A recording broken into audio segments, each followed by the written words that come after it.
Hi there. Good morning, everyone. I guess we'll give everyone just a few more, just a little bit longer to get into the webinar, but we want to thank you so much for coming today. We're glad to have you in our webinar, How Macro Trends in Renewable Energy Are Affecting Individual Buyer Strategies. This is an interactive webinar, and we want to remind everyone that as we go along, if you have questions, feel free to put them in the chat and we will address them as we can. And if we don't get to your question, be assured that we will follow up with you after the webinar to answer that question. If we can't answer it, we'll navigate it to one of our panelists if you have a question for them. So I'd like to turn it over to Chris Matthey today. Chris is going to be our moderator. Chris is a strategic advisor for RPD Energy and is pleased to be here today. So I'll turn it over to you, Chris. Great. Thanks, Tanya, and thanks everybody for tuning in this afternoon or morning, depending on where you are. And obviously, we sit here on October 10th and just a few hours kind of removed from the devastation that just occurred of a second hurricane to hit the United States and the Southeast Florida. And obviously, this one made its way out to sea more quickly. But our hearts and thoughts go out to everybody. I know we probably all have friends, family, colleagues that reside somewhere in one of the impacted areas over the last couple of weeks. So just wanted to start with that. And again, thanks everybody for tuning in. As Tanya mentioned, this is a webinar that's hosted by RPD Energy. If you're not familiar with RPD Energy, just a quick little background on them. They're a very unique company focused on delivering renewable energy solutions through leading analytics, transactional expertise, and solution performance monitoring. They're well known as an innovator and a smart market leader in providing 24/7 carbon-free energy solutions for companies that are leading in the sustainability charge, while also creating simpler solutions for those customers to meet the needs of their many individual corporate buyers, regardless of where they are on their sustainability journey. If you have more questions or if you'd like more information about RPD Energy, you can visit their website at www.rpdenergy.com. And before I introduce our expert panelists, a couple other quick housekeeping items. As Tanya said, we are using GoToWebinar for this webinar. Q&A, please post your questions as we go along. We'll try to address them at the end. And any of the questions we don't get to, we will follow up after the webinar. And I just want to let everybody know, and panelists are aware of this, but this webinar is being recorded, so it'll be shared afterwards. So let's get started. I am extremely pleased to be moderating such a panel with amazing experts across the energy industry.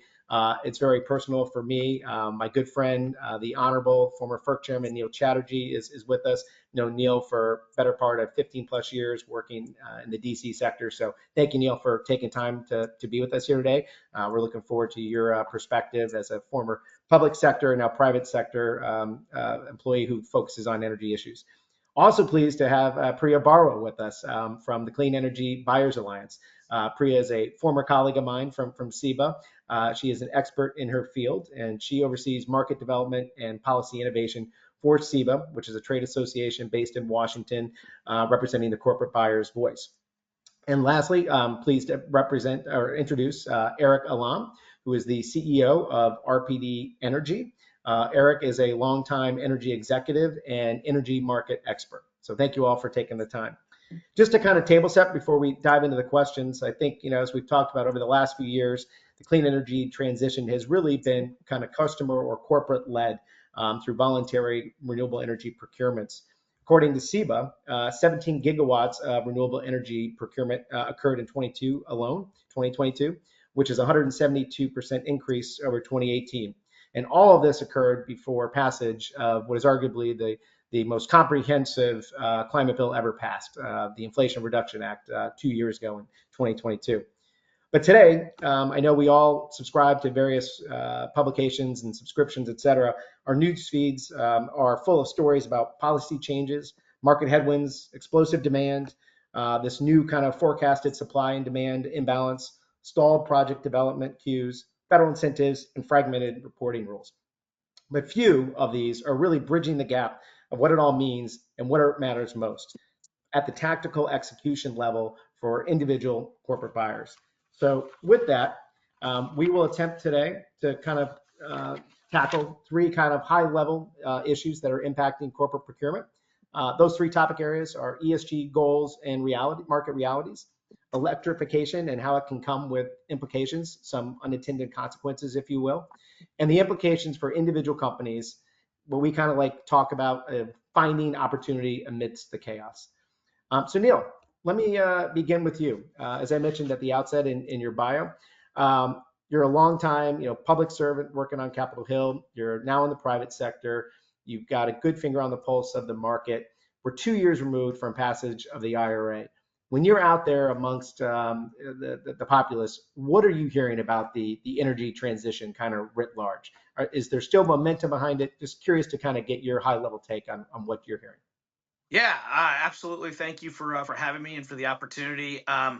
Look, I think the momentum that I saw firsthand from my seat as Commissioner Chair at the Federal Energy Regulatory Commission was there for clean energy, well prior to even passage of the IRA. I think particularly as the cost of clean energy has started to come down, what you are seeing is increasingly consumers who are now more acutely aware of their energy consumption are demanding cleaner sources of energy, and the business case for clean energy has really, really improved. I think there's no question that maybe a decade and a half ago, the growth of renewables was really driven by subsidies and mandates and regulations.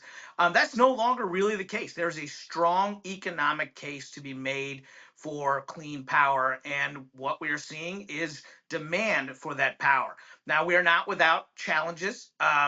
It's notable what we are seeing right now is an incredible surge in the demand for energy being driven by AI and streaming services and cloud computing and data centers and semiconductor manufacturing and a manufacturing resurgence in the US and vehicle electrification and building electrification. And that is, putting significant pressure on grid operators to meet that surge in demand while maintaining reliability and affordability while simultaneously decarbonizing. This is a daunting challenge, but it's a solvable one. But there are a number of areas in which we can work to get through this. I think clean energy is going to play an important role in meeting that surge in demand while simultaneously decarbonizing. There are things we need to resolve regarding, the interconnection process. I think we need a lot more transmission in this country to get renewable sources of energy to where the demand is concentrated. And I want to build on policies that I championed myself at FERC, where I was proud of removing barriers to entry for some innovative new technologies like energy storage through FERC Order 841 or aggregated distributed energy resources through FERC Order 2222. Was really proud of basically enabling these resources to be compensated for all of their attributes, for capacity, for energy, for ancillary services. And I do think that these kinds of policies, coupled with transmission planning reforms and reforms to the interconnection queue process, along with increased flexibility and looking at capacity factors for clean energy, all speak to a very, very bright future. There will be challenges for sure, but I have been for some time and remain very, very excited about the energy transition and the opportunities it'll present. Great, thank you, Neil. And I might just stick with you for a second and pull on just a couple threads there. So you mentioned that even prior to passage of the IRA and early on in your tenure at FERC, people were talking about clean energy, companies were interested in it, and everybody, like you said, is acutely more aware of their consumption and focused on costs, et cetera. So the demand signal was there before, and now with all the incentives in the IRA and some other state policies, et cetera, the demand is growing, is what I think I heard you say. But we have challenges, right? Daunting, but solvable, as you characterized it. So let me ask you a question. If the demand is there, what are some of the structural problems that we need to focus on in order to get more clean generation? Because again, I'm going to turn to Priya here in a minute. We know that the members of her organization are out there in the market trying to procure, but yet we've got some barriers, right? We just saw, and as a secondary question, one, ask you to focus on some of the structural permitting or interconnection barriers, and two, maybe as a follow-on on the other side, we'll talk about the recent PJM capacity market auction. But go ahead. Yeah, look, structurally, what we're seeing is, you know, we just need to build more in this country. We need more transmission, but it's a challenge. Look, my former colleagues at FERC, I think, ought to be commended. They took some pretty significant steps to reform transmission planning in this country that I think will go a long way to being able to get some of this necessary infrastructure that is built. Similarly, I mentioned we've got a great amount of power, a lot of clean power that's kind of stranded on the sidelines right now because of frustrations with the interconnection queue. And again, FERC taking some steps there, working with the RTOs and the ISOs are trying to better that process. Maybe enable, for instance, storage plus solar to apply together rather than separately, looking at ways to kind of negate the impact of speculative projects that are jamming up the queue, and quite frankly, hiring more people to do the necessary studies that can enable us to pick that process up.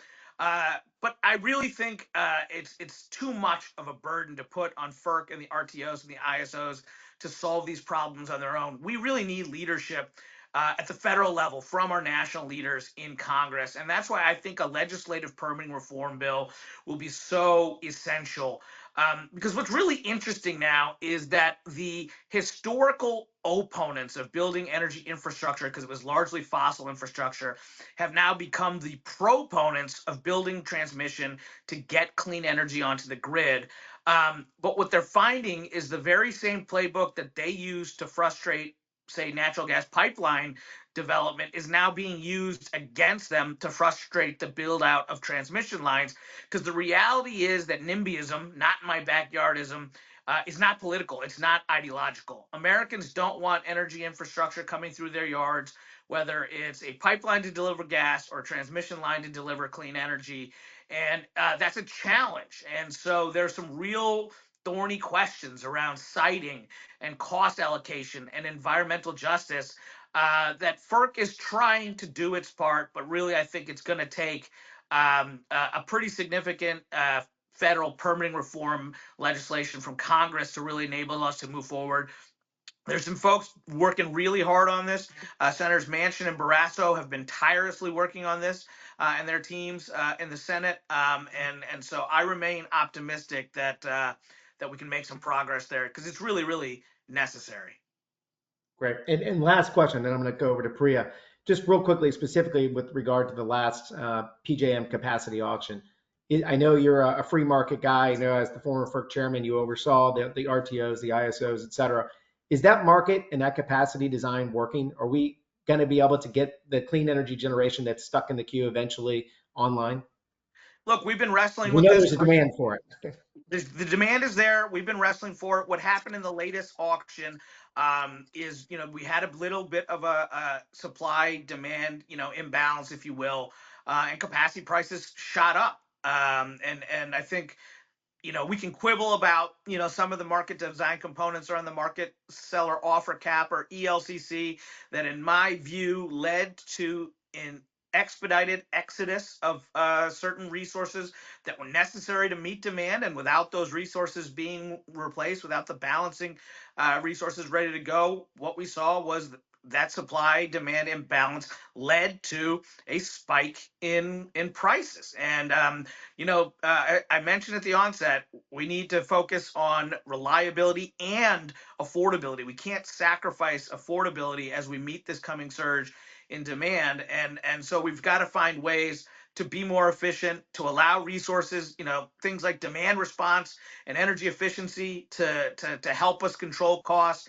And we need to get, more generation out there and alleviate the queue process and get some of this trapped energy, onto the grid. Great, great. Thank you, Neil. Priya, I'm going to turn to you. Thanks for being here. Great to see you again. Maybe you could just give us very quickly who SEBA is, its mission, but really, why was why are corporates so aggressively interested in procuring renewable energy? And then we'll kind of dive down into some of the other issues impacting that that ability to actually purchase those electrons. Sure, absolutely. Thanks, Chris. Really happy to be here. Thank you for inviting me. The Clean Energy Buyers Association, or CEBA, for those of you who may be unfamiliar with my organization, is a business trade association that really activates a community of energy customers and partners to deploy market and policy solutions for a carbon-free energy system. SEBA currently has more than 400 members that includes 1/5 of the Fortune 500. It represents more than 15 trillion in market capital, and we have institutional energy customers of kind of every type and size, and including universities and cities, in addition to kind of the corporates and industrials. And as you mentioned in the opening, the commercial and industrial sector have played a big role in the clean energy transition to date. Since 2014, the sector alone has announced clean energy deals totaling 84 gigawatts, which is equivalent to the renewable capacity of Texas and California. So it's really, a lot that voluntary purchasing has actually helped to bring online. And I guess the second part of your question is like, why? And I think that the answer to that is simply, because an increasing number of companies. So again, one of the things that Neil mentioned was just, prices have come down, right? So from for a lot of renewable energy technologies, but an increasing number of companies are also setting and trying to achieve sustainability goals, whether that's science-based greenhouse gas reduction targets, and reducing emissions from energy is usually a really large part of that.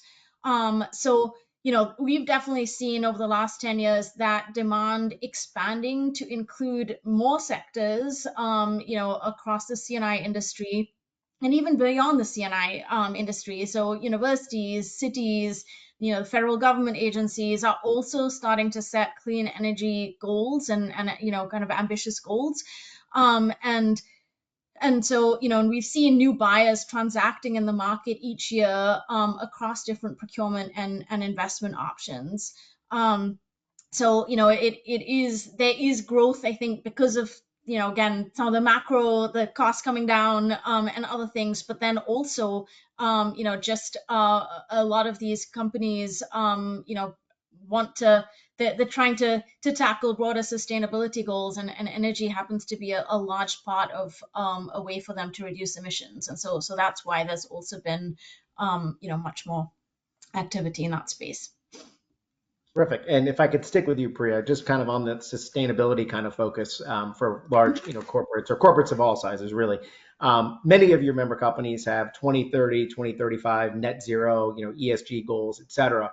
But as we've talked about at the outset, we're in an environment right now where demand is increasing, explosive demand from AI, electrification of heating, of industry, of buildings, from heat to electric. How are your members in this dynamic environment able to kind of like navigate through that? What are they doing to try to procure and be able to procure that clean energy? The things that we've seen is utilities now, and to Neil's point, we can't do everything at the expense of reliability, right? We want to get clean electrons on the grid. We want to be able to procure them, but we also, the utilities have a mission to make sure that the grid stays online and reliable. But they're utilizing that as a reason for potentially keeping fossil plants online longer, and maybe even to build new gas plants. So how does that impact corporates' ability to get more renewable in their portfolios? Well, I think that's a great question, and I think it's important to look at the sources of that demand growth too, which both you and Neil touched on, right? A lot of this demand growth is being driven by reshoring or onshoring of advanced manufacturing, data centers, artificial intelligence, automobile and battery manufacturing, kind of in the near term, and then in the longer term, building and transport and industry electrification. And in some ways, I mean, enabling these industries is fundamentally America's like kind of biggest economic opportunity for the 21st century. Um, Most of these growing industries have companies that have sustainability commitments that they are trying to meet too. So that's also important to keep in mind. And there is potential for some of this new load to help bring clean energy resources to the grid through innovative financing structures, or kind of bring your own clean energy programs. And as Neil mentioned, there's also a lot of untapped potential from demand side resources, including distributed generation, energy efficiency, demand response, and virtual power plants that can also help offset some of these load drivers as well. So, I know a number of large energy customers, including many CEBA members, are already kind of having conversations with utilities across the countries to try and find ways to be part of the solution. I think empowering some of these companies to be part of that solution is going to be important. And again, I mean, given where we are right now, I think we are going to need to think about innovative solutions and how different stakeholders in this space can come together. And that, again, Neil touched on a lot of important points. There is a desire from customers to find ways to optimize and maximize resources in the existing grid first, to find solutions to fix and clear interconnection queues, and also, I think, to maximize carbon-free firm options. So, that could include renewables plus storage potentially in the near term, and then also long-duration storage, advanced nuclear, and advanced geothermal in the longer term. And then again, I mean, I think transmission is a big bottleneck right now as well, and there is interest in kind of regional and interregional transmission lines, for resource adequacy that can connect more clean generation and storage in a timely manner while supporting system reliability. I think a lot of companies, they're running businesses, so for them, reliable, affordable clean energy is important. But I do think bringing kind of this customer voice to regulators, utilities, state and federal level decision makers around kind of that need for reliable, resilient clean power is going to be increasingly more important as well, because there is potential for economic development and growth. And for some of these industries, they're looking at the globe as kind of the where to site their next facilities. So then again, they're looking across the U.S., but also more broadly than that.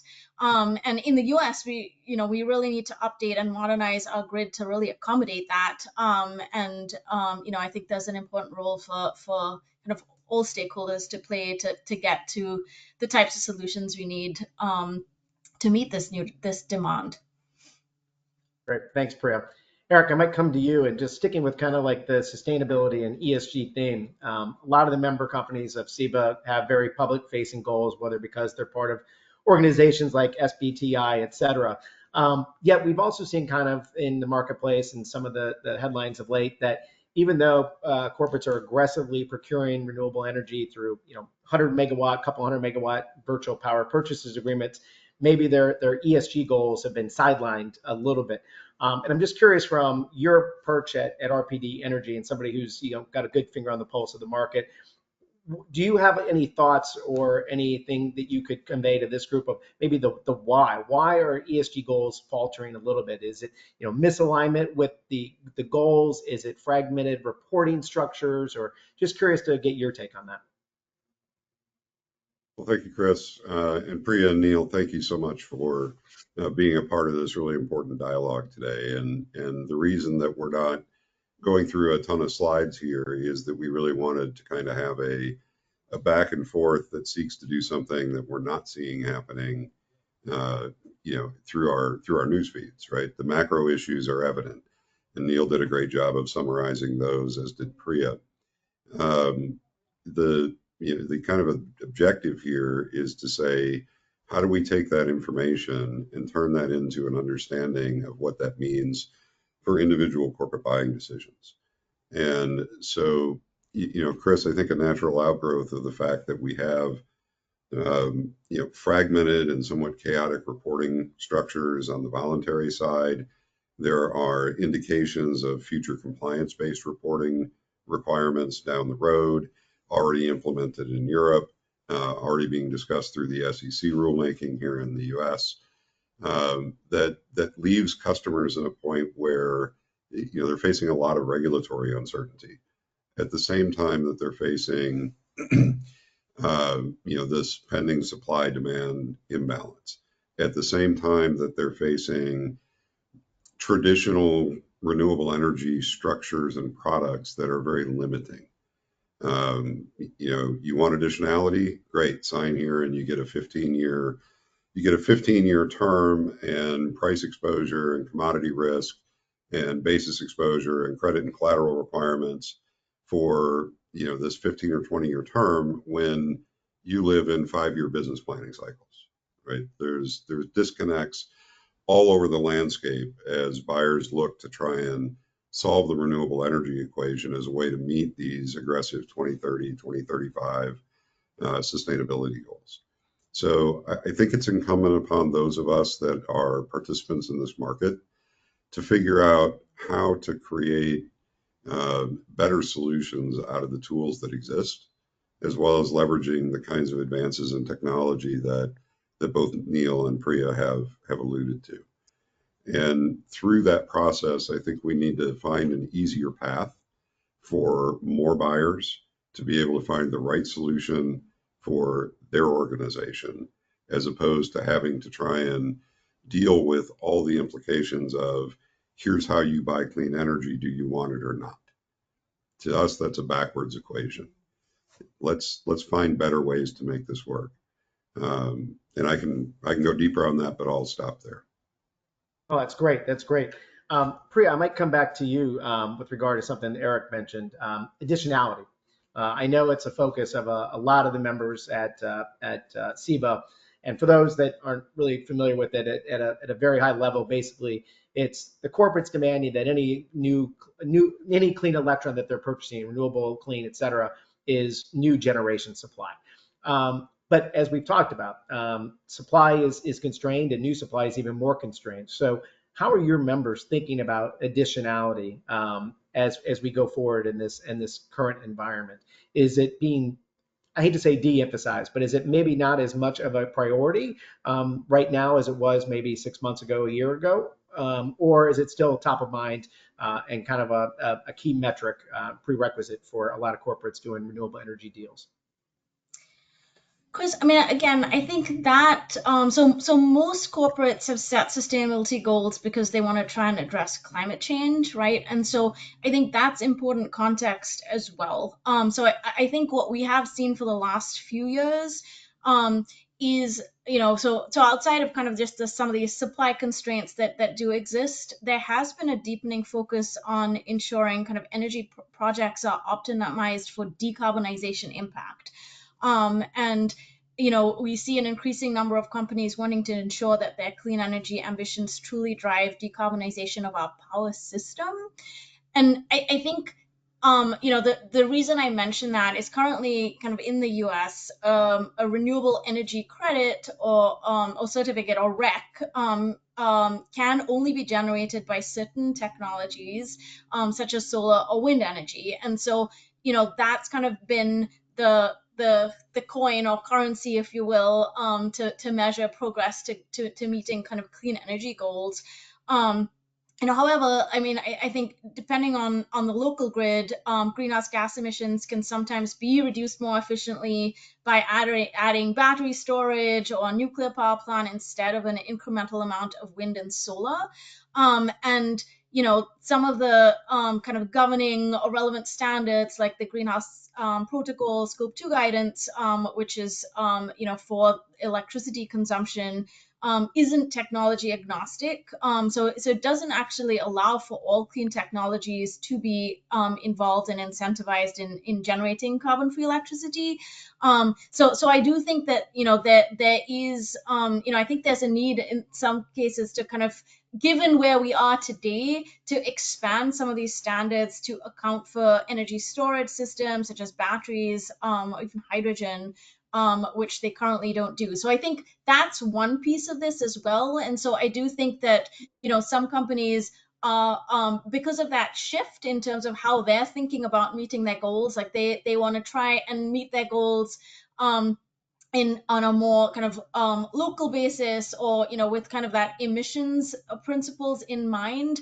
They are also taking strategies which might be slightly different to the strategies that they may have taken 5 to 6 years ago, where it was really truly about kind of offsetting your energy consumption with equivalent renewable energy certificates, or RECs, right? So I think that is another element of this that I feel like is coming into play now. There's just a lot of different threads coming together right now, at this moment in time. So I just wanted to kind of flag that as another lens to look at this from. Thank you. Thank you. Eric, were you That's, going to say something? Yeah. yeah, if I might, one thing that is making a significant impact on a lot of corporate buyers today and hasn't really been brought out yet in the discussion, although Priya touched on it, and that's not only the role of RECs, but the market structure for RECs. We're seeing right now a significant disconnect between, federal policy and various state level policies, and that's being played out at the RTO level. Because of increasing RPS requirements for compliance market participants in PJM, at the same time that we're seeing accelerated retirements of traditional fossil fuel generation, the development queue and certification queue problems and backlog that's preventing more renewables to come on the grid faster. We're seeing a huge impact on RECs, right? So a couple of years ago, a compliance value renewable energy credit in PJM traded for somewhere in the neighborhood of $15 to $20. Today, that same REC is about $35 to $40. So when a buyer is looking at trying to execute a renewable energy strategy that has local components, I want intra-region sourcing for my renewable energy and the associated renewable energy credits. That equation looks very different in Pennsylvania, in Maryland, in Illinois, than it does in Texas, right?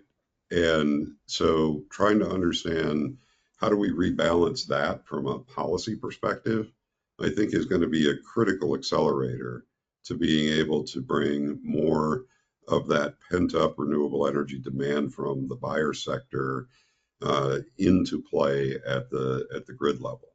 And Neil, I know that your focus has been federal, and for me personally, I wish that when you were chairman of FERC, you had the ability to put into place more rationalized state level policies. But it is what it is, and those of us who have been in the energy business a long time recognize that we have not just one policy point to pursue, but we have 50 different battlegrounds in which we need to try and create some consistency. So I think the role of RECs going forward and how that relates to how you structure and design renewable energy solutions out of the tools that are available, and then link that to how that meets the reporting standards that customers have committed to, whether that's SBTI or GHG, or whatever it may be. We need to continue to push for rationalization around how that whole flywheel equation works. Eric, maybe I'll just stick with you real quickly. How is everything that you just captured there impacting a corporate, say I have a 2030 sustainability, net zero sustainability goal? Am I able to meet that with all of these different nuances depending on the market? How is a REC valued, et cetera? Do you have any thoughts? How are you counseling the companies, that RPD works with along that journey? Yeah, this is not an RPD commercial, but I will, address this from the standpoint of the objective of this webinar, which is how do we take all this stuff out there at the macro level, turn it into useful, decision making. Tanya, we had a couple of reference slides that we Uh-huh. wanted to maybe speak to if it came up. If you go to the tactical answers to macro implications slide, and this is going to be pretty simple stuff around a very complex topic. So with that as a pre-warning, but it all begins with clarifying objectives. There's a great quote from Alice in Wonderland of all things that says, if you don't know where you're going, any road will get you there. And I think that's a really powerful statement when you're thinking about the challenges that corporates face today in figuring out a plan to invent the wheel and meet their sustainability goals. So understanding your organization and its objectives and its culture is absolutely critical. And beneath that, there's a whole bunch of things here on the slide that you can read. The importance of budget certainty. What is the role of energy cost, in the overall operating cost model for the business that you're dealing with? How can you get access to the data that you need to establish the appropriate baselines? These are all challenges that buyers face and sustainability leaders face on a day-to-day, very tactical level. But when you start to pick them apart and then rebundle them to get to more of a strategic view, then it becomes, you can get to that first step. My objectives have to be consistent for my organization, not for somebody else's, not for what somebody told me in a webinar, but how is my organization going to approach this? What will my leadership support? What are the important drivers to them as it relates to energy and energy cost? Um, and once I have clear objectives, then I can shift to trying to make sure that as I piece together the right solution, which may be a combination of, some form of hybrid PPA, or it may be a physical renewable energy and bundled rec sleeve through my retailer, or it may be working out something with my municipality or co-op or utility that creates a green tariff that better reflects the objectives of my organization. You begin to pick those apart, and then you have to think about how you allocate risk, because the energy commodity space is fraught with essentially business defining risk. Right? If I enter into the wrong agreement and I find that I didn't think through the implications of that, and we hit $9,000 power because of Winter Storm Uri in Texas from 2 years ago, that has a huge impact on my organization as a whole. Not just blowing out my energy budget, but potentially exposing my organization to levels of risk that were never intended and never thought through in the planning process. So it's about understanding the tools, doing deep analytics that look not just at spreadsheet level, here's my usage, here's what my retailer told me, costs are going to look like for the next 5 years.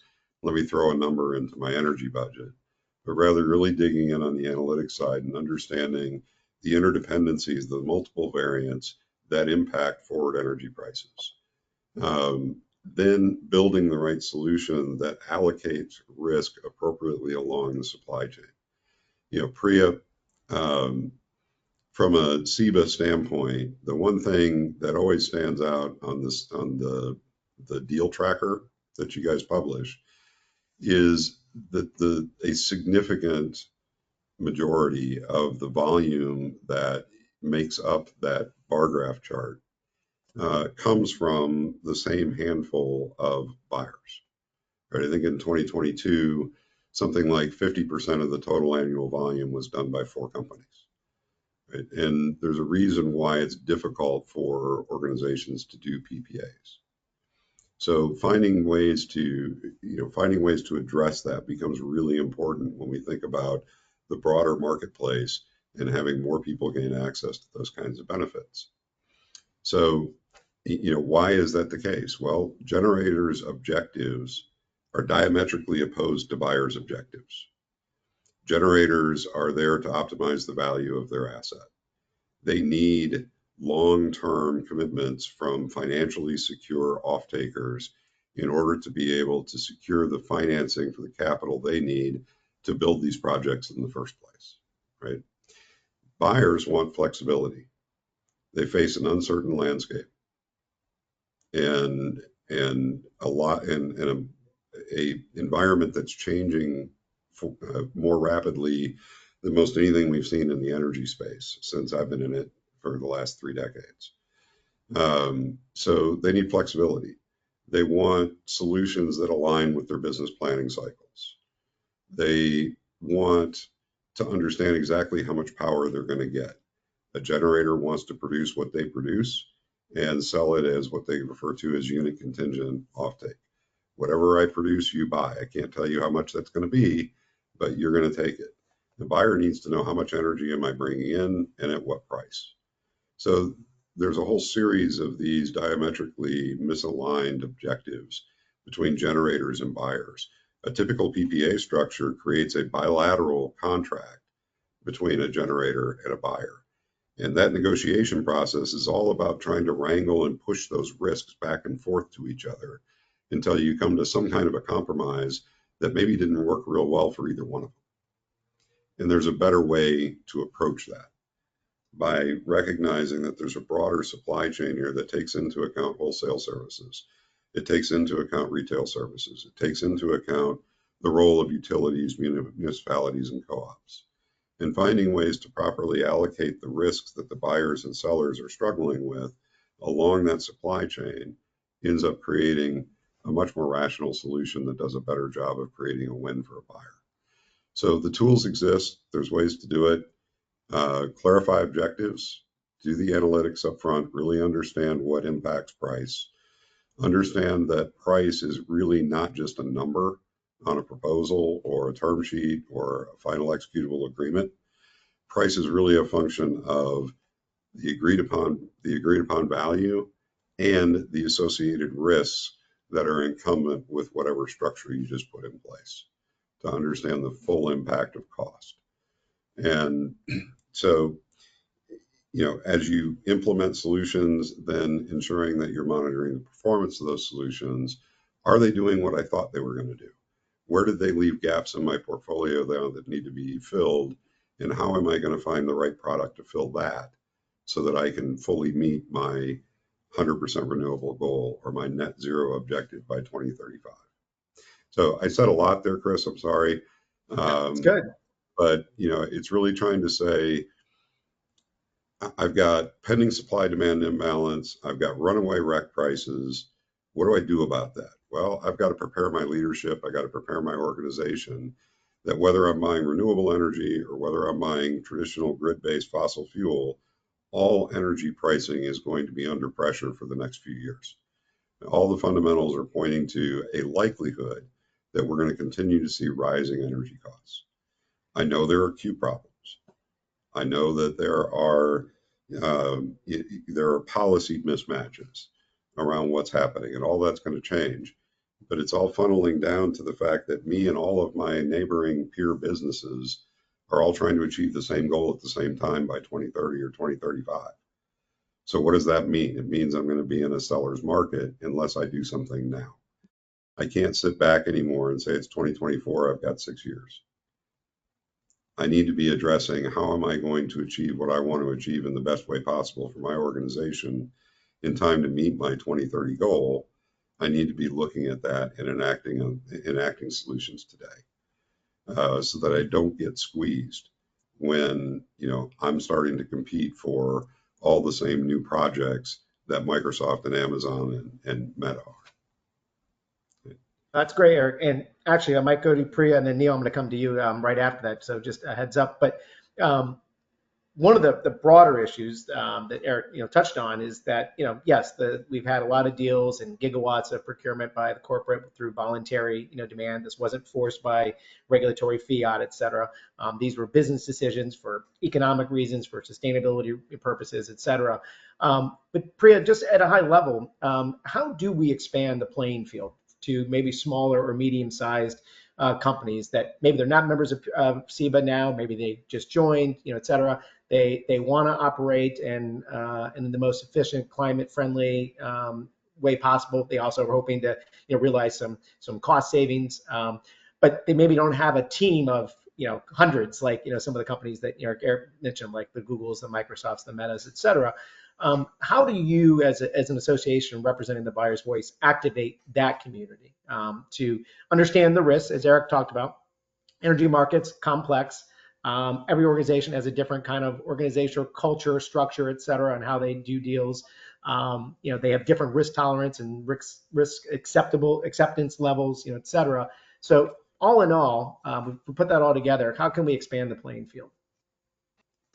Well, I think so this is kind of exactly some of what SEBA does, which is just educating companies around kind of the markets and what's happening and what are the options, the procurement options. And I think, I mean, Eric touched on some of these things, right? I think the first important thing to think about for any company is what are your goals and what are some of the key drivers behind those goals, right? So is it just a renewable energy goal? Is it a broader net zero decarbonization target? Are there other, we've seen a growing number of companies also for whom social impacts are really important as well. And so how important is that for your organization? Because I think that helps a company to guide, that helps to guide you around what is the potential suite of options that might be suitable for your organization and where, where can you play? I think the second piece of that is also thinking about like where do you have facilities? And what does your footprint look like? Is it across the country? Is it just really prioritized in a few key states? Because I think that also then plays a role in what options you might want to pursue as a company. And then Eric touched on this really well, but I think an often overlooked, but I think almost the most important piece of this is who else within your organization you do need to make this happen, and what education is needed to get buy-in, and just having a realistic sense of what does like what are timelines looking like right now. I mean, obviously nobody has a full crystal ball, but kind of just the more information you can get beforehand, the better. And I think kind of the context matters. It's important to consider the context of different companies engaging in in this procurement space. And kind of knowing what your options are. I think some of the best practices, um, especially for smaller companies, is really talking to other buyers who have done transactions to learn how they overcame some of their some specific hurdles, and what they're seeing. Because I guarantee that most challenges that any individual company is facing, others have faced too. And I think, again, kind of bringing that community together is something that I know our members really value. I think it's probably one of the biggest values that companies get out of SEBA membership, is being able to connect with other organizations that are also trying to procure energy as other customers or drive clean energy, through like members like RPD Energy and others. So I also think for smaller companies, speaking to your utility about what your needs are and what may be available is also an important parameter. I think that, as Eric pointed out, some of these the largest kind of transactions are done by very large companies that have hundreds of megawatts that they can sign on to for multiple years. That's not applicable to everybody. So seeing other companies or even government agencies or others in the area that also might have clean energy goals, we've definitely seen smaller companies successfully come together to approach and work with the utility on a green tariff offering, for example. So I do think that there are different ways to get to your goals, depending on where you are. Great, thank you, Priya. That's helpful. Can I ask Neil a question? Sure. Absolutely. You ready, Neil? I'm ready. So, you know, you are, uh, as somebody who's spent his life in non-regulated energy markets, right? You're a unique animal. You are well schooled in the political cultural environment of energy regulation. What's your view on how the politicians that are responsible for policymaking and appointments of those who make policy, how much backbone do the politicians have when it comes to commitments to fighting climate change with renewable energy? Yeah, it's a little frustrating to be totally candid. I think what we are seeing right now is a hardening of this antiquated notion that if you're for fossil fuels, you're of the political right, and if you're for clean energy, you're of the political left. And that's been really frustrating for me to deal with. Look, I'm a Republican. You know, I worked for a Republican senator. I was appointed chair by a Republican president, but I have tried to make the case to conservatives in Washington and in state capitals that there is a huge opportunity here in the clean energy transition. I fundamentally believe that decarbonization is potentially the single greatest monetary opportunity of our lifetimes, if maybe only second to digitization, but certainly in combination with digitization, there's a huge opportunity. And it's unfortunate to me that my party is kind of ceding opportunities here because of this sort of antiquated hardening of our politics. I think the Inflation Reduction Act, if you actually look at the core underlying policy, it would have gotten substantial Republican support. I mean, it was all carrot, no stick. And I think a lot of Republicans would have voted for it, but for the manner in which it was enacted, which was through the budget reconciliation process, which is a legislative tool that is designed to circumvent the minority party in the Senate and get around the filibuster. And as a result, no Republicans supported it. And there's a lot of concern amongst folks in the clean energy space about what the future of the IRA will be in the event that there's a big Republican night on November 5th and you get a Trump 2.0 with a Republican House and a Republican Senate. I can tell you, I am confident that we'll be able to muster enough support to protect the IRA, to protect all the key provisions in the Inflation Reduction Act. But just protecting the IRA, while it would be significant and would hopefully clear up some of the uncertainty and headwinds that are being created about that risk that it could be repealed or components of it could be repealed. I want to do more on clean energy, and I want to see more Republicans embracing these opportunities and pursuing policies that really, drive free market growth in this space. I'm optimistic that we'll get there. We're starting to see some younger Republicans in particular show real interest and start to demonstrate leadership on this. And I think, once we get through the election and start to look at the benefits of where some of these policies are going to start to play out, I truly believe the smartest thing the IRA did was invest in domesticating the supply chain for the clean energy transition. And I fundamentally believe in a couple of years we will have a paradigm in which red supply is feeding blue demand. And when that starts to occur, I think it'll take some of the politics out of decarbonization and enable us and our national policymakers and leaders to really focus on smart policies and not having political fights over issues that really ought to be consensus issues. Yeah, and so Neil, that's great. Thank you. Um, the implication of that for the individual buyer then feeds right into what we're hearing a lot from the people that we work with on the customer side, which is I got to take responsibility for myself.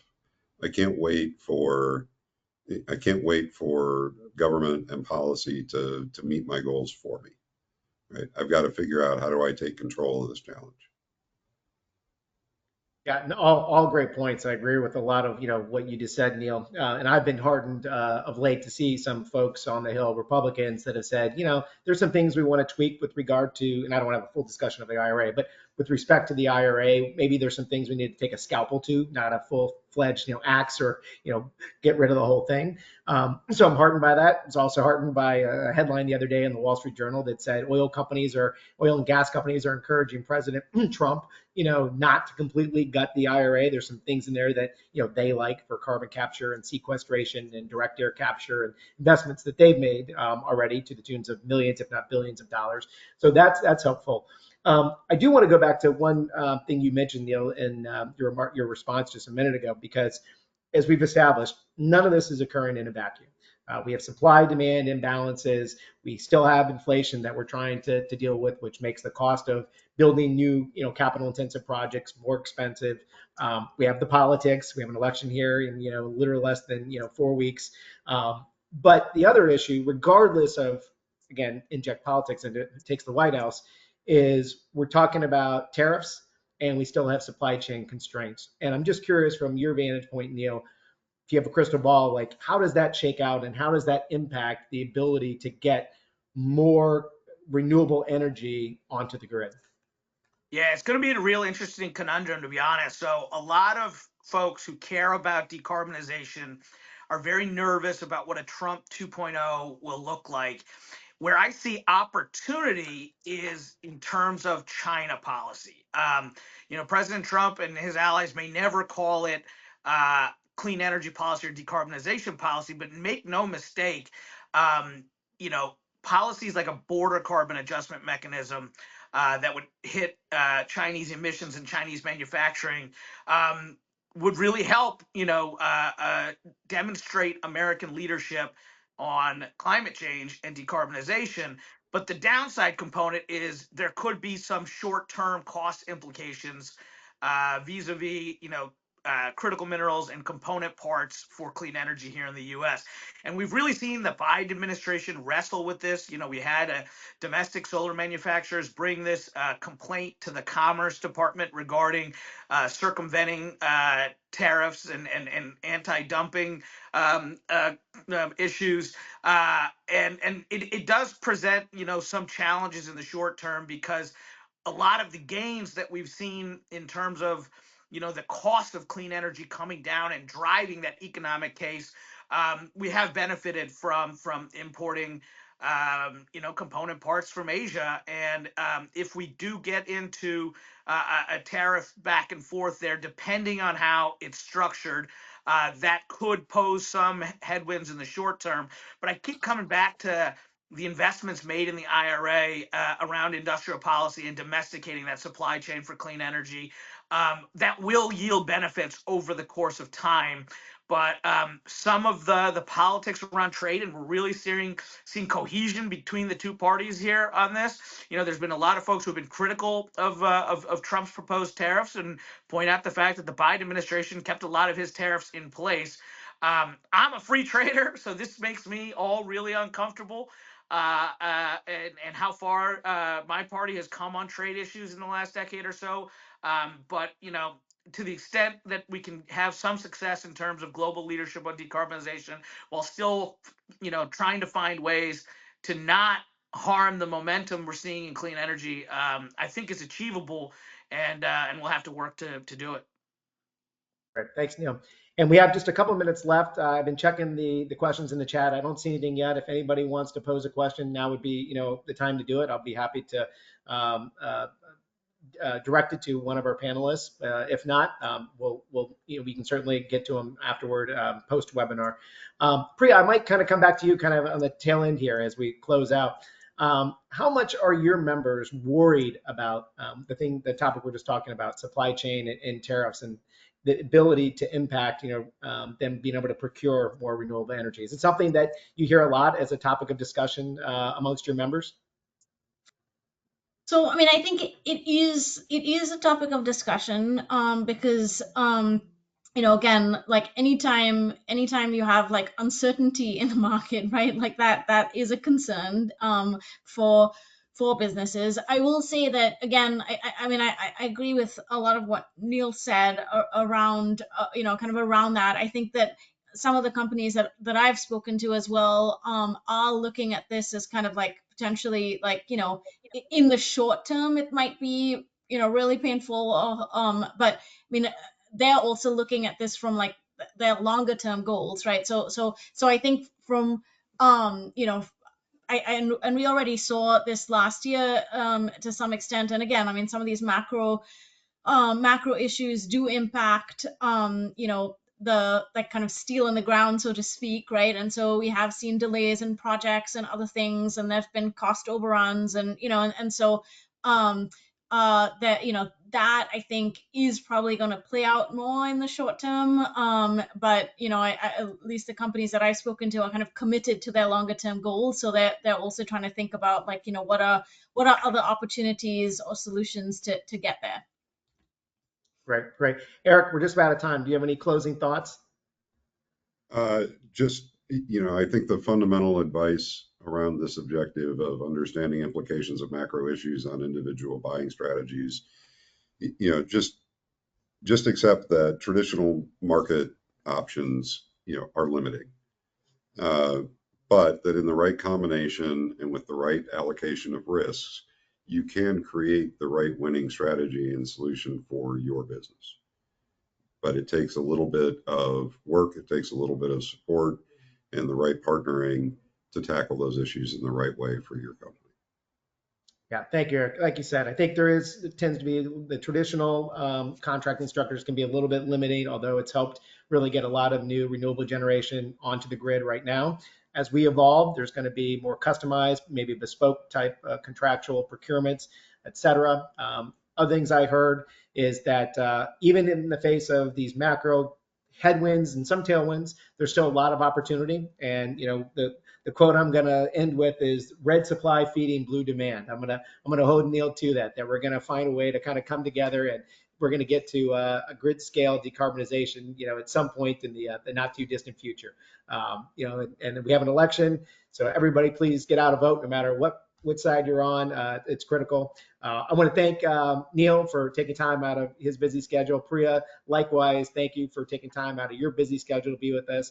Eric, thank you for participating, for allowing RPD to convene this really educational forum. I know I feel smarter about all of this. There's still a lot to unpack, and we'll have some good follow-up after.